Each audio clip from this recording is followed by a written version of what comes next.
Hey, folks, I think we are live. And if you are like a lot of the leaders that I am talking to these days, then you are in a good company of folks who are frustrated by people on their team who, uh, as they might put it, they lack common sense. They seem not to know what should be obvious. They said that it should be obvious, and the people aren't living up to their expectations and their standards. And so I want to help you solve that problem today.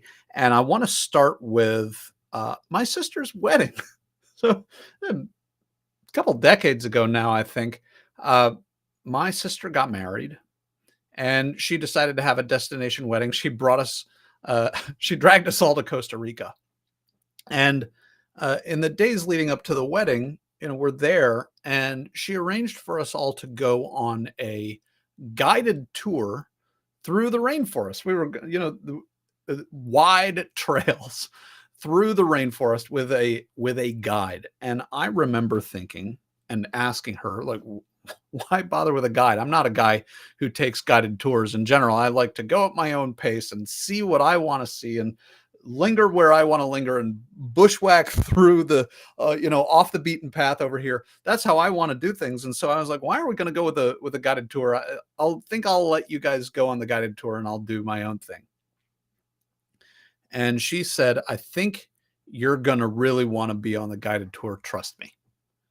So I went on the guided tour because I did trust her. And even, maybe I didn't really trust her because I'm not sure that I thought I was really going to get value. I just like, it's your wedding. I'll do it your way. Um, I'm so glad that I went on the guided tour. And I promise this relates back to your frustration with people who don't have common sense. Our tour guide he was clearly not looking as hard as the rest of us for the wildlife. There are crabs in the undergrowth and there are sloths in the trees and monkeys here and there. There are all kinds of fascinating wildlife to see in this jungle. And all of us were kind of looking hard. You can see when people are looking hard. You can see it in their face. You can see it in their body language. We're all looking hard. And he's just kind of like just looking around. And there was not a single one of us out of however many people it was on this guided tour, 10 of us, I think, on this guided tour. Not a single one of us was the first one to spot any wildlife. This guy saw stuff and he would point it out. I will never forget these like bright colored crabs. And he was pointing off the trail, which we were not permitted to leave. He was pointing off the trail and showing us these crabs on the ground just a few yards away. They were not far away. And we were struggling to see what he could easily see. And he was even pointing it out to us. It's right over there. He was pointing it out to us. We still couldn't see it. We couldn't see it. We couldn't see it. And I remember every once in a while, somebody would say, I see it. And so one at a time, we would see this crab or these few crabs in this little cluster on the ground, just a few yards away.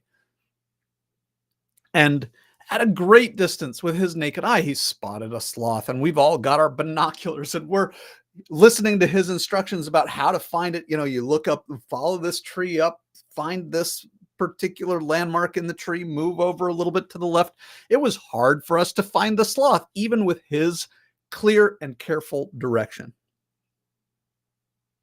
Now he had learned a way to see, right? With years of experience of going through the rainforest, he was seeing things and noticing things that we weren't noticing because he had learned a way of seeing.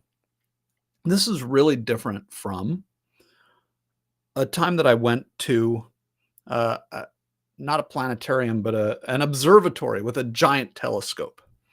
And the person who was giving us a tour of this giant observatory, this giant telescope, he wanted to point out some small thing that the telescope was looking at. We never would have been able to see with our naked eye.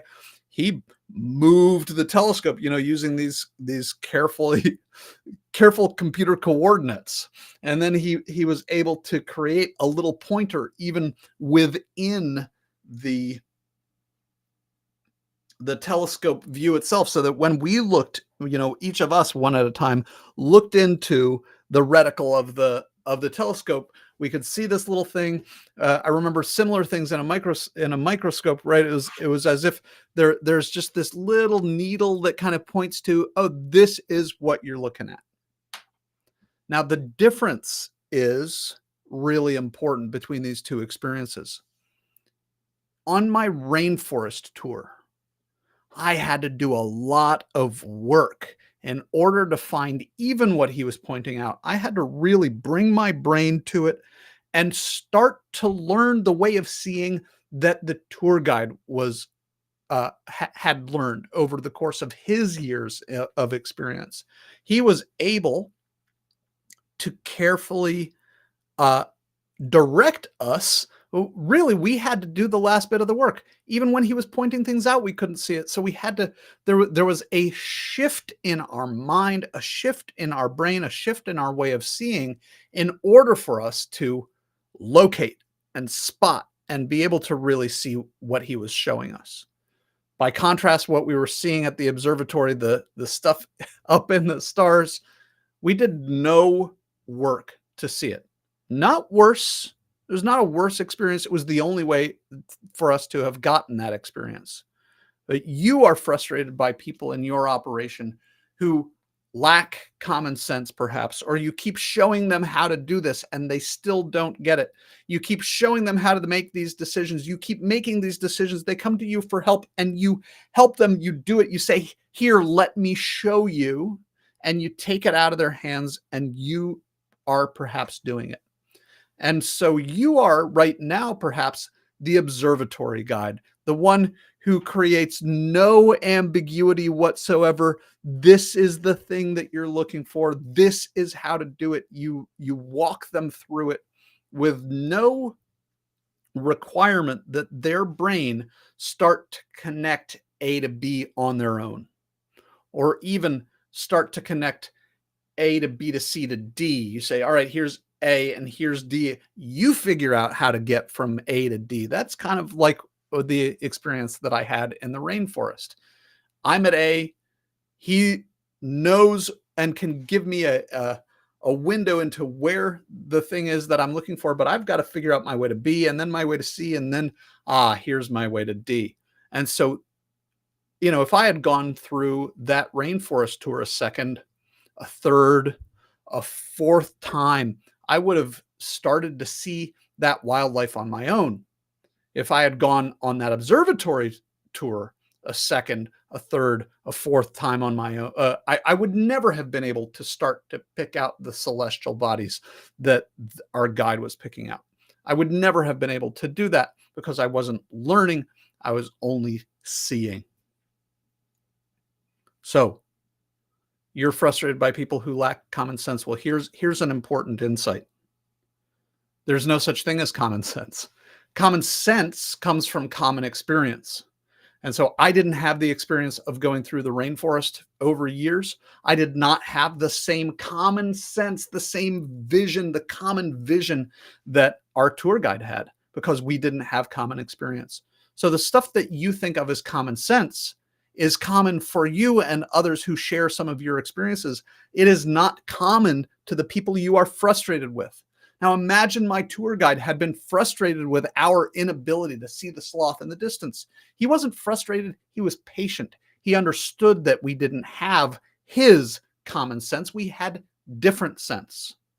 And so the way that you can start to help your team have sense that's common with yours is to start to give them experience that's common with yours.